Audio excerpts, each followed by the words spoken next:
अच्छा, ये अगर ये क्रैकडाउन चलता रहा तो आए दिन आपको ये ओपिनियन सुनने को मिलता है कि जी पीटीआई माइनस हो जाएगी पाकिस्तानी पॉलिटिक्स से। आप पाकिस्तान को कैसा देखती हैं विदाउट पीटीआई? पाकिस्तानी पॉलिटिक्स को आप कैसे डिफाइन करेंगी? फिर तो ये आप देखिए, इस पे क्या आप कह सकते हैं, ये तो फिर बिल्कुल इस तरह ही है कि आप कह रहे हैं कि आप कोई ऐसी हांडी बनाने बैठ गए हैं कि आपके पास बर्तन है, आग है, लेकिन जो हांडी का मटेरियल है वही नहीं है आपके पास, तो फिर आप क्या पकाएंगे? मतलब आपको अच्छा लगे या बुरा लगे, बट द रियलिटी इज़ कि आपका जो एक Mass मेजर support है। पोर्शन है पब्लिक का, 70% तकरीबन तमाम सर्वेज के मुताबिक वो वहाँ खड़ा है। तो अगर आप पीटीआई को आउट कर रहे हैं तो मतलब आप 70% मेजॉरिटी को आउट कर रहे हैं, और बाकी भी जो 30% हैं, कोई ऐसा नहीं है कि सारे दूसरी तरफ ही खड़े हुए एग्जैक्टली। उसमें से बहुत सारे हैं जो कि इनडिसाइसिव हैं, और कुछ हैं जो शायद बाकी किसी तरफ हों। अच्छा, एक चीज़ हम लोगों ने अभी नोटिस की है रिसेंट दिनों में कि जितना पीटीआई का एयर टाइम था चैनल्स पर, वो इस वक्त चला गया है मियाँ साहब की वापसी पे कि नवाज शरीफ साहब वापस आ रहे हैं।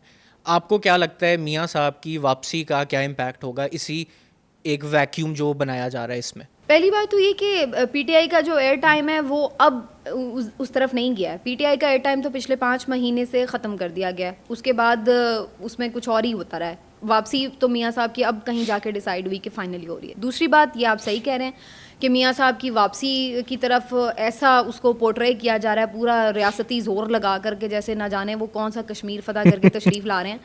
लेकिन द थिंग इज़ कि ये बहुत ना आर्टिफिशियल लग रहा है सब। आपकी जो कोर्ट्स ने जिस तरह से मियाँ साहब को हक किया है वो बहुत आर्टिफिशियल है। जिस तरह से आपके टीवी चैनल्स और जिस तरह से आपके जो पीएमएलएन के जलसे जुलूस और ये वो, तो वो जो आपकी जो पूरी निगरान हुकूमतें, जो पूरी एक मशीनरी और एक सारी एक सपोर्ट, उनको लॉजिस्टिक सपोर्ट मुहैया कर रही हैं, वो सब, तो ये बहुत एक आर्टिफिशियल सा एडवेंचर है सारा ऑनेस्टली।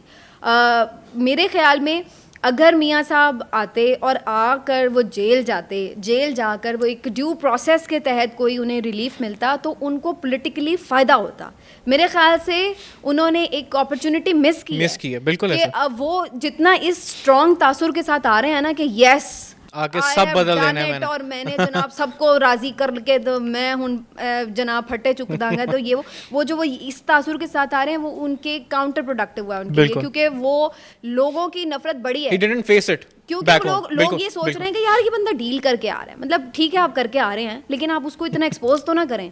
आपने जिस तरीके से उसको पोर्ट्रे किया है ना, जो स्क्रिप्ट था, जिस तरह से उसको यानी फिल्माया गया है ना, उस चीज़ ने उल्टा काउंटर प्रोडक्टिव पार्ट। चलें जी, थोड़ा थोड़ा ध्यान रखते हैं, हमारा भी पॉडकास्ट जो है वो ऑफ एयर ना हो जाए।